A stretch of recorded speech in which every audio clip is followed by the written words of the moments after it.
Hello नमस्कार दोस्तों, स्वागत करते हैं आप सभी का अपने प्रवादन स्टूडियो पर। तो कैसे हैं आप लोग बताइए।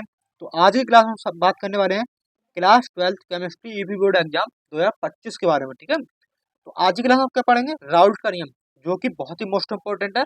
और आपका 2018, 19, 20, 21, 22, 23, 24 ये लगातार 6-7 सालों से आ रहा है। और ये बहुत ही मोस्ट इम्पोर्टेंट है, वो बहुत ही सरल भाषा में सीखने वाले हैं। तो बने रहिए आप इसके मेरी क्लास के साथ। तो देखिए क्या कह रहा है राहुल का नियम।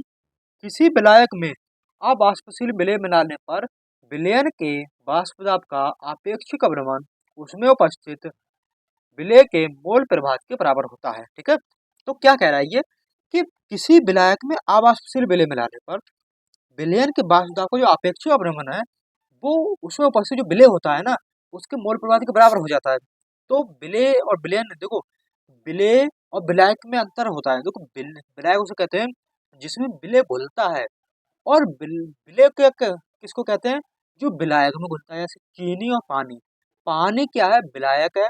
और चीनी क्या है, विलेय है, क्योंकि चीनी पानी में घुल रही है, ना कि पानी चीनी में घुल रहा है। ठीक है, तो देखो क्या होता है, जो आपका होता है प्राउल्ट का नियम का कहता है कि जो आपका किसी विलायक में आप वाष्प विलेय बनाने पर विलयन के वाष्प का अपेक्षिक अवनमन, विलयन के वाष्प का अपेक्षिक अवनमन क्या होता है, P not minus P S upon P not. ठीक है, अपॉन पी नॉट, ये नॉट कुछ ज्यादा ही बड़ा बन गया ये वाला। ठीक है, किसके बराबर होता है, विलेय के मोल प्रभाव के बराबर होता है। विलेय के मोल प्रभाव क्या होता है, N small N upon small N plus capital N.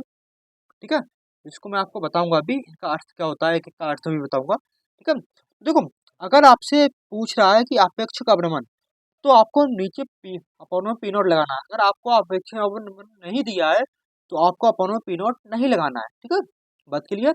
अगर आपसे कुछ पूछा है कि बताइए विलेन के वाष्प का, विलेन के वाष्प बताइए, तो विलेन का वाष्प क्या हो जाएगा, P note minus P S.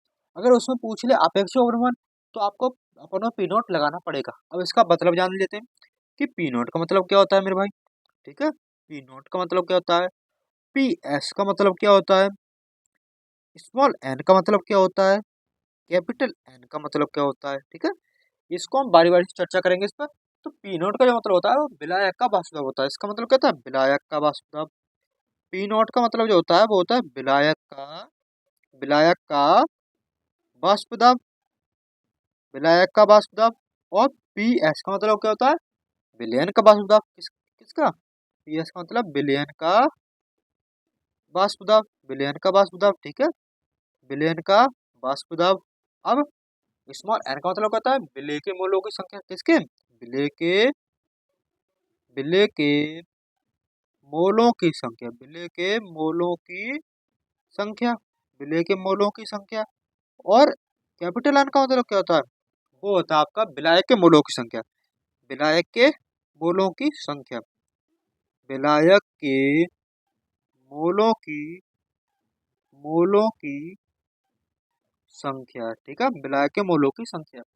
बात क्लियर, आपको समझ में आया।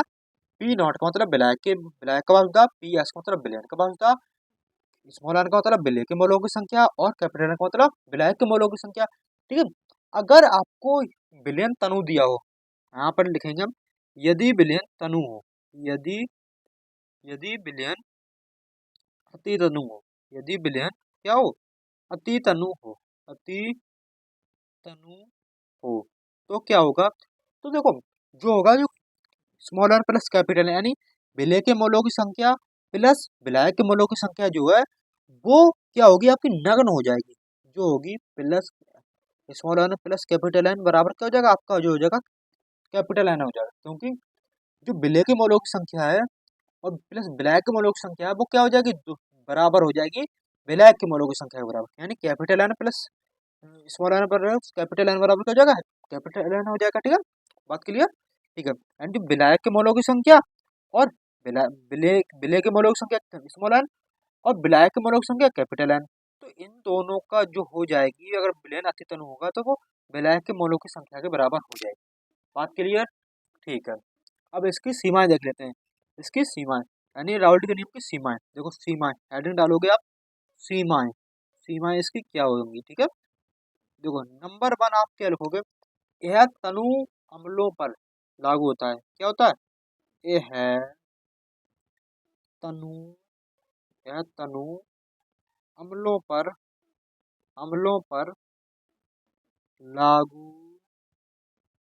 होता है। यह क्या होता है? तनु अम्लों पर लागू होता है। नंबर दो क्या लिखोगे आप? नंबर दो लिखोगे यह केवल अवाष्पशील विलेय है। ठीक है, यह केवल, यह केवल अवाष्पशील, अवाष्पशील, अवाष्पशील विलेय पर लागू होता है। यह केवल अवाष्पशील विलेय, विलेय पर लागू होता है। ठीक है, यह केवल अवाष्पशील विलेय पर लागू होता है। नंबर तीन क्या लिखेंगे? नंबर तीन, यह वैद्युत अपघट्ट पर लागू नहीं होता है। क्या? यह वैद्युत, यह वैद्युत अपघट्ट, यह वैद्युत अपघट्ट, अपघट्ट पर लागू, लागू नहीं होता है, नहीं होता है। यह वैद्युत अपघट्ट पर क्या होता है? लागू नहीं होता है। ठीक है, बात क्लियर? ठीक है, तो इसकी सीमा में क्या लिखोगे आप? यह तनु अम्लों पर लागू होता है। नंबर दो, यह केवल अवाष्पशील विलेय पर लागू होता है। नंबर चार, यह वैद्युत अपघट्ट पर लागू नहीं होता है। बात क्लियर? ठीक है, तो आप इसका एक बार स्क्रीनशॉट ले लेना और एक बार देख लेते हैं। किसी विलायक में अवाष्पशील विलेय बनाने पर विलयन के बाद आपका अपेक्षित अवक्रमण उसमें उपस्थित विलेय के मोल प्रभाव के बराबर हो जाता है। यानी जो विलयन का वास्तविक दाब है P not minus P S, इसमें अगर अपेक्षित अवक्रमण लगाएंगे तो अपन पी नॉट लगा देंगे, बराबर क्या हो जाएगा? विलेय के मोल प्रभाव के बराबर। तो विलेय के मोल प्रभाव बराबर क्या होता है? क्या? Small N upon small N plus capital N. Small क्या है? एन क्या है यहाँ पर? विलेय के मोलों की संख्या। कैपिटल एन क्या है? विलायक के मोलों की संख्या। अगर विलयन अतितनु होगा तो जो क्या होगा? विलेय के मोलों की संख्या प्लस विलायक के मोलों की संख्या, वो हो जाएगी आपकी विलायक के मोलों की संख्या के बराबर, जो है small N plus capital N बराबर कैपिटल एन। सीमा की बात करेंगे यहाँ पर, यह केवल तनु अम्लों पर लागू होता है, आपको पता है। यह केवल आवाष्पशील विलेय पर लागू होता है, ये भी आपको पता है। यह केवल वैद्युत अपघट्ट पर लागू नहीं होता है, तो वैद्युत अपघट्ट पर लागू नहीं करेंगे इसको हम। ठीक है, बात क्लियर? ठीक है, ये रहा आपका राउल्ट का नियम। आपको 5 नंबर ये देकर चला जाएगा। कितने नंबर? 5 नंबर आपको देकर जाएगा। कितने? 5 नंबर। तो अगर वीडियो पसंद, वीडियो लाइक कर देना, चैनल को सब्सक्राइब कर देना और अपने दोस्तों के साथ वीडियो ज्यादा शेयर कर देना। मिलते हैं शानदार वीडियो के साथ। नमस्कार, धन्यवाद, जय हिंद, सत श्री अकाल, टेक केयर।